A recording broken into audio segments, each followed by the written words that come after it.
ये अपनी अपनी किस्मत है, कुछ कलियां खिलती हैं ऊपर और दूसरी मुरझा जाती हैं झुके झुके जीवन भर भूं पर। माना बदकिस्मत है लेकिन क्या वे महक नहीं सकती हैं? अगर मिले अवसर अंगारे सी क्या दहक नहीं सकती हैं? जिस तरीके से आरक्षण पर खिलवाड़ हो रही है उसकी कोई कल्पना नहीं कर सकता था। विकसित भारत तभी विकसित भारत माना जाएगा जब हमारे पिछड़े, दलित, आदिवासी, अल्पसंख्यक मुसलमान भाई को बराबर का हक मिलेगा। और जब तक हक नहीं मिल रहा उनको, तब तक शायद विकसित भारत का देखने का सपना आधा अधूरा है।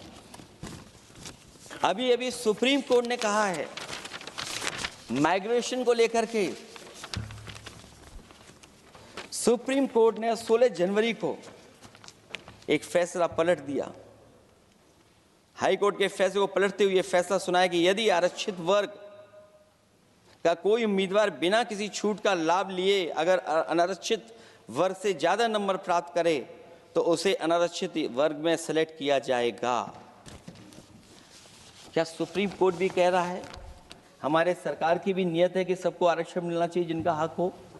हमारे प्रधानमंत्री जी भी कहते हैं हम पिछड़े हैं। हमारे दूसरे नंबर के नेता, क्योंकि उन्हें सनातनी बनना था, अपना धर्म बदल के दूसरा धर्म लिख लिया उन्होंने।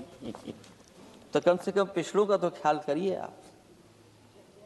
जब पिछड़ों का ख्याल करोगे तभी आपका देश विकसित बनेगा, भारत विकसित बनेगा। अगर आप पिछड़ों को छोड़ देंगे, दलितों को छोड़ देंगे, आदिवासियों को छोड़ देंगे, अल्पसंख्यक भाइयों को छोड़ देंगे, तो आप कैसे विकसित भारत बनाएंगे? एक आर्थिक बराबरी है, दूसरी सामाजिक बराबरी है। और मुझे लगता है बजट से न आर्थिक गैर बराबरी दूर हो रही है, न सामाजिक गैर बराबरी दूर हो रही है। और इनकी सरकार में कितना भेदभाव है। सभापति महोदय, केवल चुनाव जीतने के लिए सोचिए। एक 72 साल के बुजुर्ग पर मोईद खान साहब, आप जानते होंगे आपके क्षेत्र में, मदरसा टाउन एरिया। सभापति महोदय, बीजेपी का लक्ष्य केवल है चुनाव जीतना। इन आंकड़ों से क्या मतलब? और आंकड़ों के अगर ये ठीक आंकड़े होते सभापति महोदय, तो इन्होंने कहा था कि बुलेट ट्रेन हम 1 लाख करोड़ की बनाएंगे। आज बुलेट ट्रेन 2 लाख करोड़ की कैसे हो गई?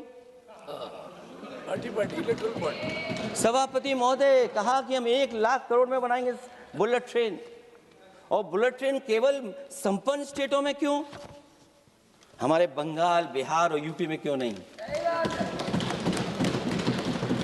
और अगर आप हाई स्पीड बुलेट ट्रेन लाना चाहते हैं तो 1 लाख करोड़ का बजट दिया था, 2 लाख करोड़ बजट हो गया। यूपी में जब बनेगा तो पता नहीं कब बनेगा, कौन जानता है कब बनेगा। चुनाव जीतने के लिए इनकी सरकार के लोगों ने झूठा फंसाया। ये सब जुमला है, जुमला। झूठा फंसाया। और इसलिए फंसाया कि वो मुस्लिम है, इसलिए फंसाया। 72 वर्ष के बुजुर्ग को 19 महीने जेल में रखा गया। समाजवादी पार्टी को बदनाम किया गया। और केवल इसलिए कि चुनाव जीत जाए, आप अयोध्या का चुनाव जीत जाए, क्योंकि अयोध्या का चुनाव हारे थे आप लोग। मैं अयोध्या की महान जनता का धन्यवाद देता हूं कि उन्होंने कम्युनल पॉलिटिक्स का समापन किया है। वो विकास के रास्ते पे जाना चाहते हो। मैंने पहले भी कहा, फिर कहता हूं, आपका विकास अयोध्या का तो मैं जानता हूं कैसा है, क्योंकि लोगों ने काशी को क्यूटिव बनते नहीं देख पाए। अगर हम सब सदस्य हैं और हमारे प्रधान संसद के संसदीय क्षेत्र को अगर हम क्यूटिव न बना पाए, आप विरासत मिटा रहे हैं। वहां पर कई सौ पुरानी दाल मंडी, जिसमें केवल वोट नहीं मिलता, इसलिए दाल मंडी को आप डिमोलिश कर देंगे आप। बनारस। और इसको अयोध्या को जीतने के लिए 72 वर्ष के एक व्यक्ति को झूठा केस लगाया, झूठा फंसाया, जेल भेज दिया। और न केवल उसको जेल भेजा बल्कि उसकी दुकानें और उसकी बेकरी पर भी बुलडोजर चला दिया आपने। क्या डेमोक्रेसी में हमारे बुलडोजर का कोई स्थान है क्या? हाई कोर्ट कहता है कि आप फैसला सुना सकते हैं क्या? कोर्ट कहता है कि आप कौन हो गए फैसला सुनाने वाले लोग? और फिर आप लोग कहते हैं कि हर घर जल, और नल। सभापति महोदय, इन्हीं के विधायक ने मंत्री जी को घेर लिया।